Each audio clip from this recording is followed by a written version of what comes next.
Today I will show you a biography, comedy, drama film from 2011, titled The Intouchable. Spoilers ahead. Watch out and take care. One late night in Paris, Driss is driving his employer Philippe through the city. When waiting in traffic gets too boring, Driss breaks the speed limit and begins driving quite fast, dodging other cars and not caring about traffic signs. This causes the police to go after him, and Driss bets €100 that he can lose them, but after driving under a bridge, the cops catch up by ambushing them from both sides. Driss doesn't look too worried though, and this time, he bets €200 that he can get them an escort. The cops make him leave the car and he starts acting then, behaving offendedly and telling them Philippe can't move and he was taking him to the hospital. The officers find proof of this when they find the wheelchair in the truck and, when approaching Philippe, they see him convulsing, which is also an act. Seeing as it's an emergency, the cops forgive Driss for breaking the speed limit and offer themselves as escorts on his way to the hospital. To celebrate winning the bet, Driss plays September by Earth, Wind and Fire, and when they arrive at their destination, he shares a smoke with Philippe as soon as the cops are gone. Driss promises he'll handle it and drives them away just before the hospital staff could find them. This friendship began many months ago. Philippe and his assistant Magali are holding interviews to find a new caretaker for him, but it isn't going too well, because all applicants have very standard or awkward answers to their interview questions. But they're suddenly surprised when Driss storms in, ignoring the fact it isn't his turn quite yet, because he only wants some papers to be signed saying they won't hire him so he can get the unemployment benefits. He's blunt and a little rude, even hitting on Magali, but Philippe finds him amusing and asks him to come back the next day for his signed papers. Driss goes back to his home in a humble neighborhood and tries to take a bath while all his little siblings bother him, only managing to get it done in time thanks to his sister Mina, who is a bit older than the others and more responsible. While waiting for their mom to arrive, he looks through the window and notices his brother Adama getting out of a suspicious car. When the boy enters the apartment, he just says he was at school and leaves again after grabbing his bag, causing Driss to be even more sure that he's up to something. In the evening, his mom arrives, and he gifts him a Fabergé egg he stole and tells her he's been away on vacation when she asks. She isn't happy to see him though, because he disappeared for 6 months and never called, and now he's shown up out of nowhere as if her home was a hotel. As she's absolutely done with all his lies and she has other children she has to take care of, she kicks him out and tells him not to come back. Driss spends the night having a smoke and some snacks with some neighborhood friends. The next day, Driss goes back to Philippe's house for his papers, and he's received by the housekeeper, Yvonne, who shows him around the place and tells him about Philippe's daily routine. She also shows him the room he would get for himself with his very own bathroom. Driss can't help staring at the bathtub before he's dragged to see Philippe, who offers the signed sheet of paper but also a job opportunity. Driss accepts the 1-month trial, and Philippe tells him he bets he won't last 2 weeks. After bringing his things to his room, Driss is taught how to take care of Philippe. He must learn how to keep his legs stimulated, how to put him in the wheelchair, how to help him shower and change his clothes. Things get awkward when Driss discovers he must put on him some high stockings and even clean his butt after Philippe uses the bathroom, but no matter how much he complains and says he won't do those chores, he ends up accepting them as part of his job. Later in the evening, while he's enjoying a snack on the roof, he's interrupted by Philippe's daughter Elisa and her boyfriend Bastien, who are looking for a private place to make out, and he kicks them both out after refusing to share his beer. Driss quickly gets used to the daily routine with Philippe, even if at first he does make some mistakes he learns from, like handing the phone to Philippe instead of putting it on his ear or forgetting the baby monitor while having a bath. He also learns to organize his mail in different folders, most of the letters he opens for Philippe, but there's a series of private ones he isn't allowed to look at. When he finds a flyer promoting female escorts, he decides to start a file just for those instead of throwing them in the trash as Philippe says. It's not all work in this new life though. Driss still makes sure to have a good time. He keeps trying to hit on Magali to no avail and sometimes calls escorts to join him in bed. One morning, after Yvonne comes to his room to scold him for being late, she finds some dangerous weapons in his bag, but she doesn't comment on them yet. Driss' work today is to drive Philippe around, but he refuses to put him in the back of a van as if he was cargo, so instead, he takes him on one of the fancy cars that don't see much use. Philippe, who first thinks this isn't suitable and says they should be pragmatic, is soon getting excited at the idea of a faster, less boring ride, although Yvonne still disapproves. When they try to leave the building, there's a neighbor parked at their entrance, ignoring the sign on the door that says it's forbidden. Driss wastes no time and goes after the guy, grabbing him by the front of his shirt and threatening him until he moves the car. Philippe is impressed by his actions, but Yvonne, once again, disapproves. The pair goes to a museum, where Philippe is planning to buy a piece of artwork that Driss considers not worth the money because it's just a red blotch on the canvas. Afterward, Philippe meets with a relative of his, who tells him everyone is worried about Driss since he can be violent. He's also discovered he has a criminal record, but Philippe doesn't care. He appreciates Driss because he doesn't pity him and doesn't mind joking around with him. After another failed attempt at hitting on Magali, Driss has dinner with Yvonne in the kitchen while listening to Philippe dictate a letter to Magali. Claiming it's a private conversation, Yvonne turns off the baby monitor and proceeds to explain what's going on. Philippe is pen pals with a woman called Eleanor. Those are the letters he didn't let Driss open. But he's never met Eleanor in person, their relationship is purely epistolaire. Speaking of love, Driss teases Yvonne for the looks the gardener gives her all the time before going to bed. He's trying to sleep when he hears some weird sounds coming from the baby monitor. Philippe is having trouble breathing. Not being capable to ignore him even if he tries, Driss goes to his room and gently guides him through the attack with soothing words and a wet cloth to wipe his face. Philippe eventually falls asleep, only to wake up again moments later, saying he needs air. This time Driss doesn't hesitate. He puts Philippe on the wheelchair, covers him with blankets, and takes him out for a stroll by the river. This is the first time Philippe has seen Paris at night in a long time, and now he's more relaxed. He explains to Driss that the medicine can only do so much and he sometimes experiences phantom pain.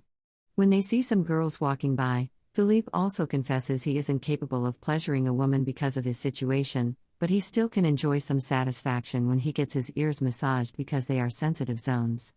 When the phantom pain threatens to appear again, Driss shares one of his joints with Philippe, who is skeptical at first but ends up loving it. Afterward, they go to a restaurant, where they joke around while sharing a meal, and Philippe decides to share more of his story. He met his wife when they were students, and shortly after they got married, she had 5 miscarriages and was diagnosed with an incurable, terminal illness.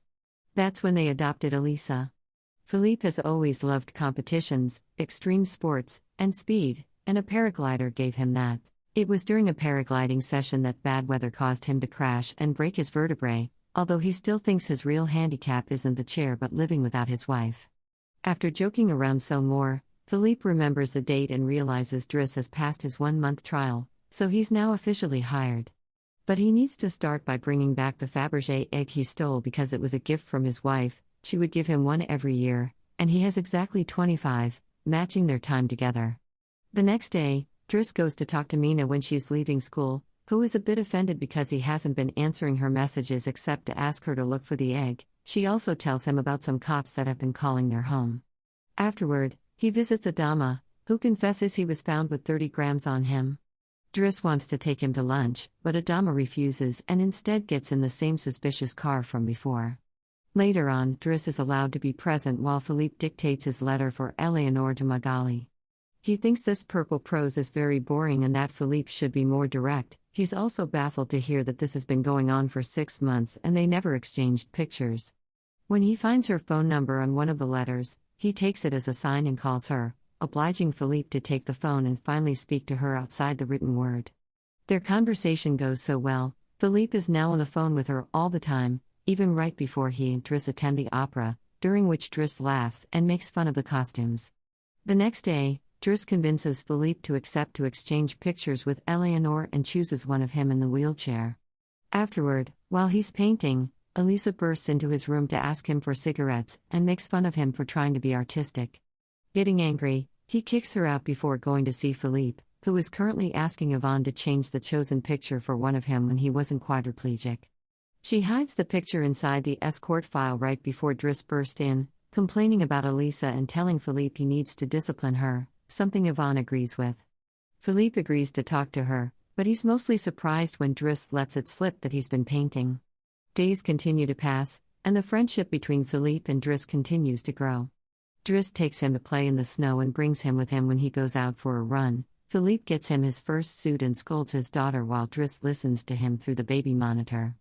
When Driss finishes his first painting, he shows it to Magali, who slaps him when he tries to kiss her.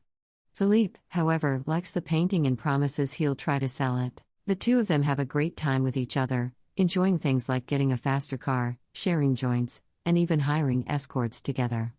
When Philippe's birthday comes, he isn't very excited about it. Every year, he pretends to be surprised that they're throwing a party and has to meet with all these relatives that only come to see him on the date to check he's still alive. Philippe says it'll all be rather boring. While he and the guests enjoy some live classical music, Driss searches for Elisa, who is crying in her room after having taken some of Yvonne's pills, which won't kill her as she expected. The reason why she's sad is that Bastien broke up with her and called her a tart, so she asks Driss to talk to the boy, which he accepts to do for a price. Meanwhile, Philippe is showing Driss painting to his relative and manages to convince him to buy it for 11,000 euros. Driss goes back to the dining room and chats with Yvonne, who tells him Magali is in a relationship with someone named Fred, but things are rather rocky at the moment, giving Driss hope. As the party begins to die down, Philippe makes Driss listen to some of the most important songs in classical music history, but he can only joke in response. After the band is done, he brings his iPod and plays Boogie Wonderland by Earth, Wind and Fire before he starts dancing right in the middle of the floor. He's an incredible dancer and even convinces the rest of the party to join him and dance with him, which Philippe enjoys watching. Later, when putting Philippe to bed, Driss opens Eleanor's latest letter to him. She sent her picture, showing she's rather pretty, and is telling him they should meet next week when she visits Paris. When the day of the date comes, Yvonne and Driss put Philippe through dozens of outfits until they find the perfect one.